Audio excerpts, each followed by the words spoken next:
اور وہ کون سے 7 مقامات؟ مکہ معظمہ، مکہ مکرمہ، طائف، بیت المقدس، ہندوستان، عدن اور مدینہ منورہ۔ یہ 7 مقامات تھے جہاں سے حضرت آدم علیہ السلام کو بنانے کے لیے مٹی کو اکٹھا کیا گیا تھا۔ اور کون سی مٹی اور سے حضرت آدم علیہ السلام کی کس اعضاء کو مبارک کو بنایا گیا تھا؟ جو مٹی مکہ مکرمہ سے اکٹھی کی گئی تھی اس سے حضرت آدم علیہ السلام کا سر مبارک تیار کیا گیا تھا۔ اس کے بعد جو طائف سے مٹی اکٹھی کی گئی تھی اس سے باقی کے اجزاء تیار کیے گئے تھے۔ اس کے بعد جو بیت المقدس سے مٹی اکٹھی کی اس سے حضرت آدم علیہ السلام کی گردن مبارک کو تیار کیا گیا۔ اس کے بعد جو ہندوستان سے مٹی کو اکٹھا کیا گیا اس سے آپ کی پشت اور شکم مبارک کو تیار کیا گیا۔ اس کے بعد جو مدینہ منورہ سے تیار کردہ مٹی تھی اس سے آپ کا دل مبارک تیار کیا۔ اور جو عدن سے مٹی لی گئی تھی اس سے آپ کا حضرت آدم علیہ السلام کا سینہ مبارک تیار کیا گیا۔ اور مختلف قسم کے ان مٹی کے نام بھی قرآن پاک میں ملتے ہیں آپ کو، جس میں تراب آ جاتا ہے، ہمایان، مسنود، سلسال، تین السرب، اس طرح کر کے مختلف قسم کے نام بھی ان مٹی کے ملتے ہیں۔ اس کے علاوہ ان مٹی میں کو سب سے پہلے کیا کیا گیا؟ پانی سے گوندھ کر اس کا خمیر تیار کیا گیا۔ پھر اس پر اب یہاں پہ ایک سوال آ جاتا ہے ہمارے پاس کہ انسان زیادہ غمگین اور بہت کم خوش کیوں ہوتا ہے؟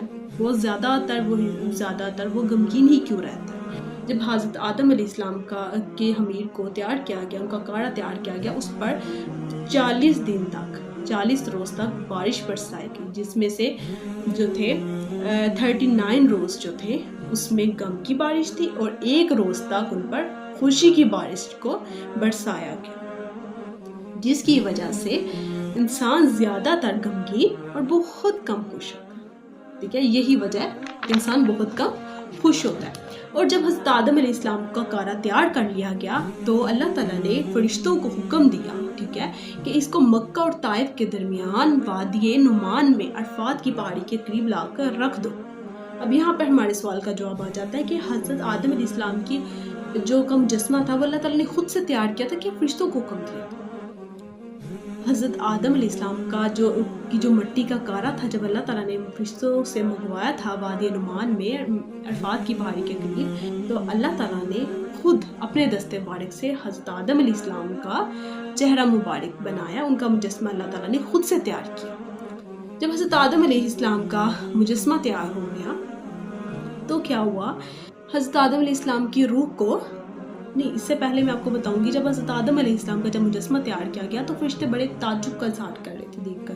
تو ابلیس آ جاتا ہے، ابلیس نے دیکھا جب، تو ابلیس کہتا ہے فرشتوں کو دیکھ کے ان کو حیرانگی کا اظہار کرتے دیکھ کر کہتا ہے کہ تم لوگ حیران کیوں ہو رہے ہو؟ یہ ہے کیا؟ خالی مٹی کا ایک پتلا ہے، کیا ہے اس میں؟ خالی کتنے سوراخ ہیں اس کے اندر تو، اور یہ کیا ہے؟ یہ اگر کچھ کھا لے گا زیادہ تو یہ چل نہیں سکے گا، اگر بھوکا پیاسا ہو جائے گا تو گر جائے گا، اس میں خاص بات ہی کیا ہے؟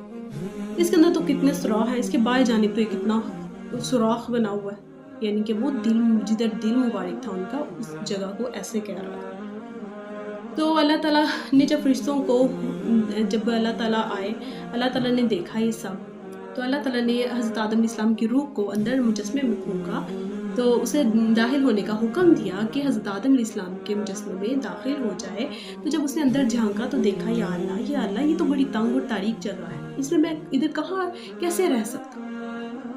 تو اللہ تعالیٰ نے کیا کیا؟ پھر اللہ تعالیٰ نے حضرت محمد صلی اللہ علیہ وآلہ وسلم کا جو نور مبارک تھا وہ حضرت آدم علیہ السلام کے مجسمے کے ماتھے پہ نور مبارک لگایا، جس سے کیا ہوا؟ جس سے حضرت آدم علیہ السلام کا مجسمہ پورا روشن ہو گیا، تو وہ روح خوشی حضرت آدم علیہ السلام کے مجسمے میں داخل ہو گئی۔ اس سے پہلے بتاتی چلوں کہ حضرت آدم علیہ السلام کی تخلیق سے بھی پہلے، فرشتوں کی تخلیق سے بھی پہلے، جب اس دنیا میں کچھ بھی نہیں تھا، دنیا ہی نہیں تھی، جب اللہ تعالیٰ ہی تھے، صرف نہ آسمان تھا نہ زمین تھا، تب جب صرف اللہ تعالیٰ تھے تو اللہ تعالیٰ نے تب حضرت محمد صلی اللہ علیہ وسلم کے نور کو پیدا کیا۔ حضرت محمد صلی اللہ علیہ وسلم کے نور کو بنانے کے بعد اللہ تعالیٰ نے زمین اور آسمان کو حضرت محمد صلی اللہ علیہ وآلہ وسلم کے نور سے پیدا کیا. تو اس کے بعد فرشتے، زمین آسمان، چاند ستارے، حضرت آدم علیہ السلام، جتنی نسل انسانی شروع ہوئی وہ حضرت محمد صلی اللہ علیہ وآلہ وسلم کے نور سے پیدا کی گئی. حضرت محمد صلی اللہ علیہ وسلم کی ان کا جو نور تھا وہ اس دنیا میں بہت پہلے ہی اللہ تعالیٰ تحلیق کر چکے تھے. ٹھیک ہے. اس کے بعد جب حضرت آدم علیہ السلام کے جسم میں روح کو داخل کیا گیا تو حضرت آدم علیہ السلام کی روح ابھی پوری طرح داخل نہیں ہوئی تھی، سر میں داخل ہوئی تو حضرت آدم علیہ السلام کو چھینک آئی. ٹھیک ہے. تو حضرت آدم علیہ السلام کو جیسے ہی چھینک آئی تو حضرت آدم علیہ السلام نے کو اللہ تعالیٰ نے آگے سے کیا کہا، یرحمک اللہ. آگے حضرت آدم علیہ السلام نے کہا الحمدللہ. ٹھیک ہے، شکر الحمدللہ. تو پھر اللہ تعالیٰ کا جواب کیا تھا، یرحمک اللہ. تب سے ہی یہ اللہ تعالیٰ اور حضرت آدم علیہ السلام کی جو سنت تھی اس کو اپنایا جا رہا ہے. یہ کس کی سنت ہے؟ حضرت آدم علیہ السلام کی اور اللہ تعالیٰ کی سنت ہے کہ جب چھینک آئے تو ہم کیا کہتے ہیں، شکر الحمدللہ. دیکھنے والا اور سننے والا کیا کہتا ہے، یرحمک اللہ. یہ ہمارے یہ جو حضرت آدم کی اور اللہ تعالیٰ کی سنت مبارک ہے. اس کے بعد کیا ہوا، جب حضرت آدم علیہ السلام کی ابھی تک روح پوری طرح اندر داخل نہیں ہوئی تھی تو حضرت آدم علیہ السلام مطلب ابھی تک نا جسم تک ہی مطلب پیٹ تک ہی داخل ہوئی تو وہ جلدی سے پتلا اٹھنے لگا اور گر پڑا. تو پھر اللہ تعالیٰ نے کیا فرمایا، بے شک جلد باز پیدا کیا گیا ہے انسان جلد باز پیدا کیا گیا ہے. پھر پوری طرح جب روح داخل ہوئی، جسم کو اٹھایا گیا، روح داخل ہوئی تو پھر وہ پراپر طریقے سے چل سکی. تو حضرت آدم علیہ السلام کو بتایا اللہ تعالیٰ نے کہ آپ سے اب نسل انسانی چلے گی، آپ کی اولاد.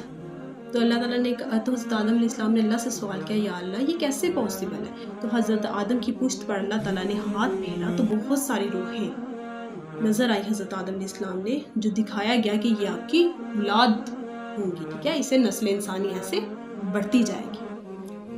تو یہاں ہم نے حضرت آدم علیہ السلام کی ہسٹری کو بہت زیادہ نہیں، بہت مختصر جانا. اب ملتے ہیں اپنے نیکسٹ ولاگ میں ایک نئی اور اچھی بات کے ساتھ. امید کرتی ہوں آپ کو آج کا ولاگ بھی بہت پسند آئے گا اور آپ اسے بہت سارا شیئر بھی کریں گے، لائک بھی کریں گے اور سبسکرائب آپ کی ذمہ داری. آپ کو اگر میری ویڈیو اچھی لگتی ہے، پسند آتی ہے تو پھر سبسکرائب لازمی کیجیے. اور ملتے ہیں اپنے نیکسٹ ولاگ میں. دعاؤں میں یاد رکھیے گا. تب تک کے لیے اللہ حافظ.